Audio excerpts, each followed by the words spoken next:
Hello everyone.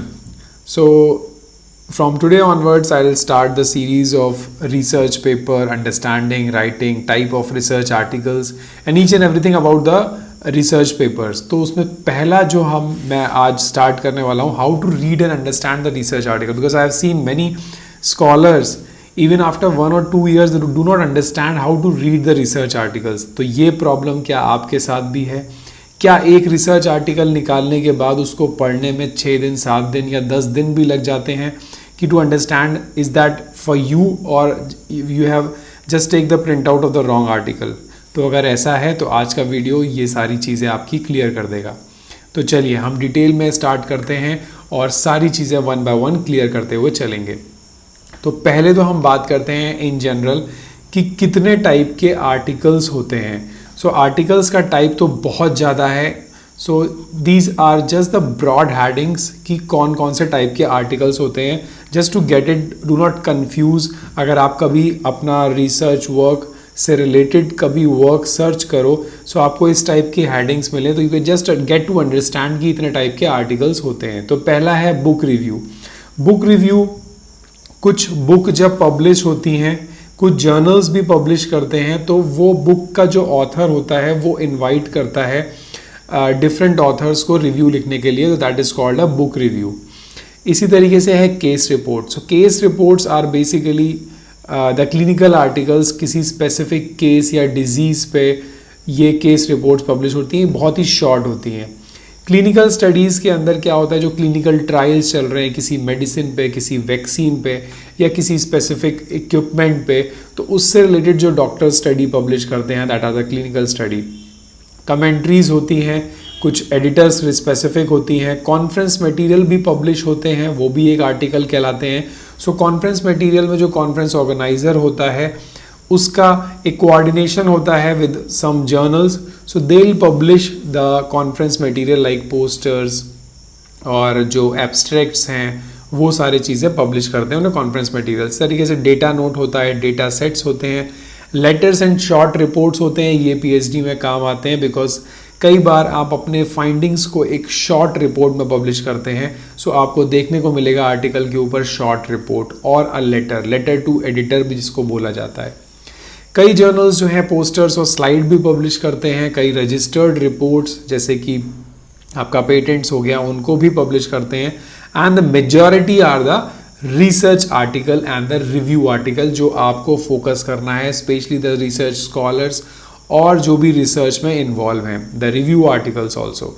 Software tool articles भी होते हैं, वो बहुत ही स्पेसिफिक होते हैं. So that is not the category for you.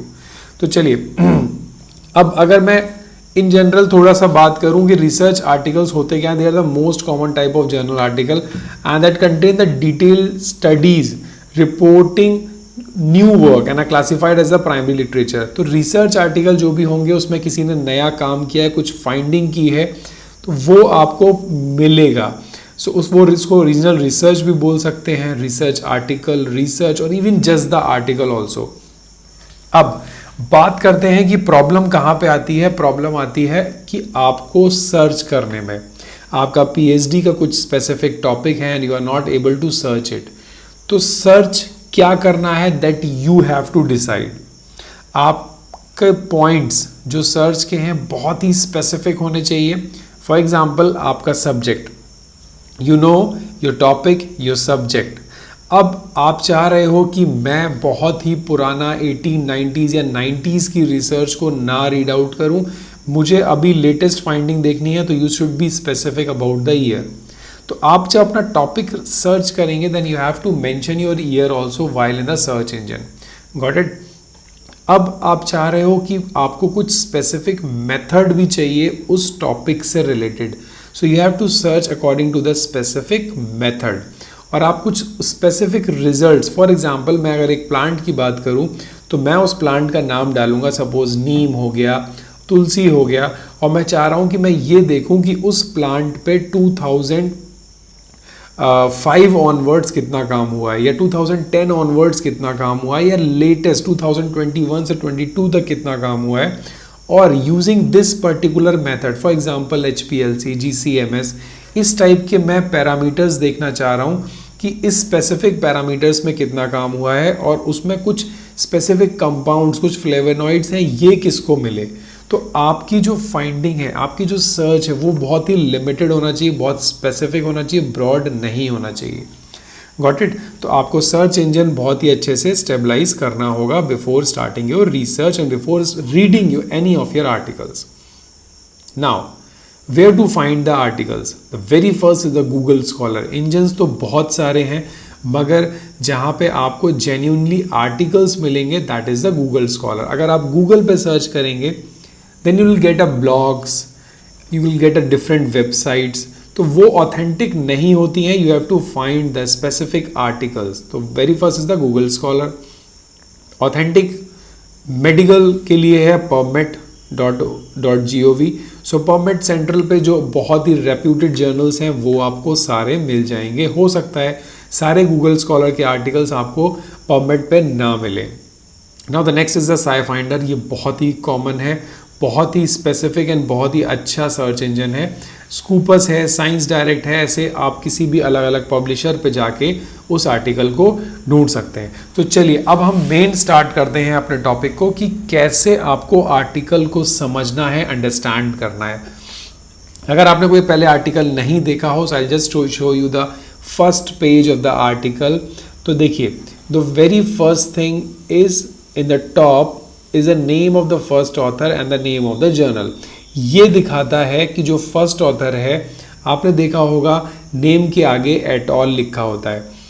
I can guarantee you कि कई रिसर्च स्कॉलर को ये जो लिखा हुआ है फर्स्ट पार्ट, इसका मतलब नहीं पता होता है। So I will tell you the name.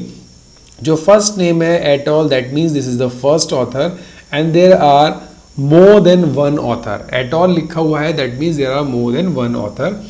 Now next comes the name of the journal. Journal का name होगा the year and the next digit, that is the 15. This is the volume.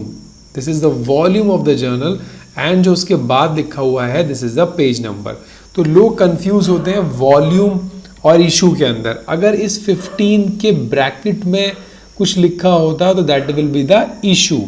तो volume के बाद issue and the page number, and this is the DOI, digital object identifier. ये specific code होता है, ये journals को दिया जाता है, ये पेपर्स को दिया जाता है जर्नल्स के थ्रू।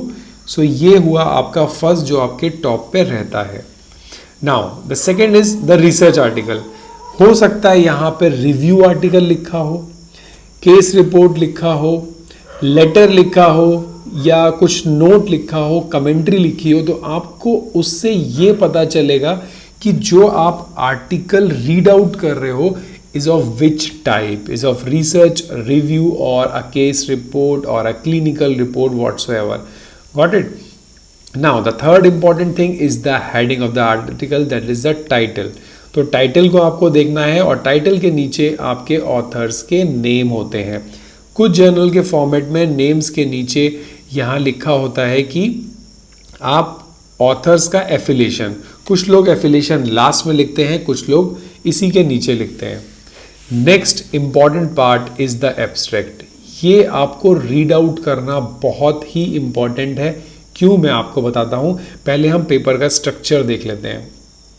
सो ये है एक, उसके बाद आपको मिलेगा abstract, then you will find out the introduction. कुछ जर्नल्स में ये हेडिंग होगी इंट्रोडक्शन और कुछ में होगी बैकग्राउंड, तो that both are the same thing. Now the next comes the material and method.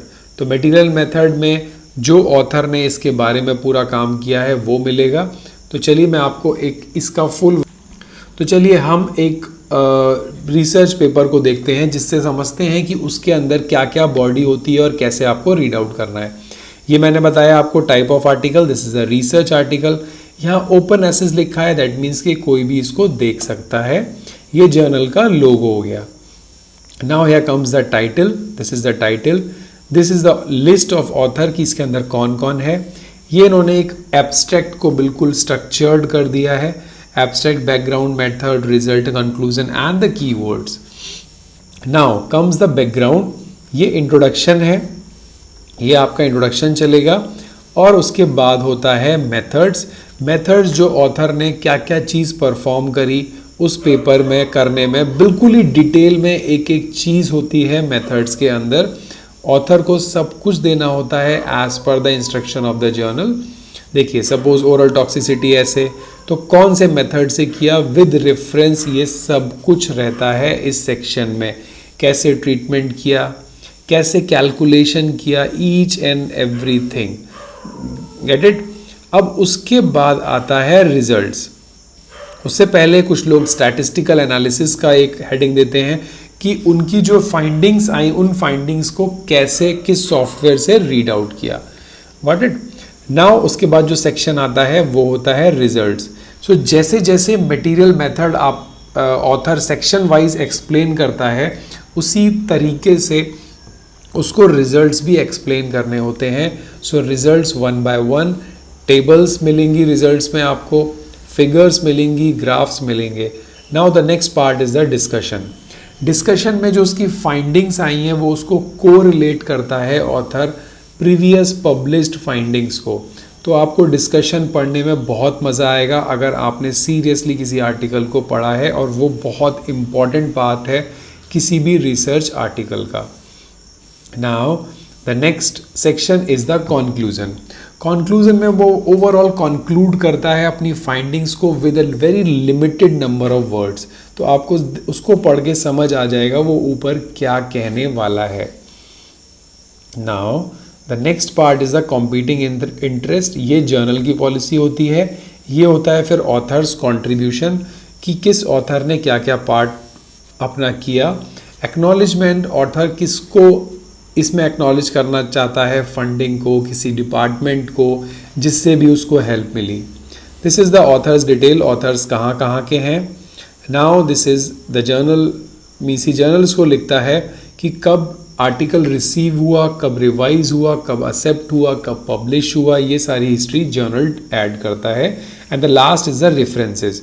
तो रेफरेंसेस जो होते हैं वो जर्नल के अकॉर्डिंग होते हैं। सो this is like the format of the article. अब हम देखते हैं इसको कैसे समझना है, कैसे ट्रिक से रीड आउट करना है। तो ये तो हुआ हमारे आर्टिकल का स्ट्रक्चर जो सबको समझना चाहिए पेपर सामने आते ही। अब हम देखते हैं अपनी tricks to read out the research paper in 5 minutes. Because होता क्या है, जब आप रिसर्च आर्टिकल देखते हो तो कंफ्यूज हो जाते हो कि मैं कैसे इसको इतना बड़ा पढ़ूंगा, मुझे बहुत टाइम लगने वाला है। And most of the research scholar अपने 4-5 दिन उसके इंट्रोडक्शन समझने में लगा देते हैं, which is of no use. तो ट्रिक क्या होनी चाहिए, आप पहले टाइटल पढ़ो। अगर टाइटल आपसे रेलिवेंट है तो उसका एब्स्ट्रैक्ट को रीड आउट करो। Abstract is of only 2020 words और 300 words, that will take hardly 5 minutes. आप उसके एब्स्ट्रैक्ट को पढ़ने के बाद ये समझ जाओगे that this paper is really for you और नॉट। उसमें सारी चीज़ें मेंशन होंगी, क्या फाइंडिंग्स आई, कैसे किया, क्या किया। तो जब ये चीज़ें आप पढ़ लोगे और अगर वो आपसे रिलेटेड हैं, then you will find out the conclusion. और अगर ये तीनों चीज़ें आपके रिलेटेड हैं, then you have to go through the whole structured paper. आपको डिटेल में उसका इंट्रोडक्शन पढ़ना है, डिटेल में मेथडोलॉजी पढ़नी है, कैसे उसने किया, and now what you are going to do. So उस पेपर से आपको क्या क्या हेल्प मिलेगी। So this is the tricks and the things which the research scholars are missing, और वो उस पेपर को जस्ट रीड आउट करते रहते हैं और कंफ्यूज हो जाते हैं, मुझे कहाँ पर इंपॉर्टेंट चीज़ मिलेंगी, कहाँ नहीं। सो आपको सबसे पहले सॉर्ट आउट करना है पेपर्स के आपके according, then you have to go through the reading. Got it now? So this is just how to read out. In next series I'll cover most of the topics related to the publication of any aspect. So please just text me अगर ये video पसंद आया हो या क्या publications related आपको problem हो रही है, so that I'll conclude in the next part. So have a nice day. Take care.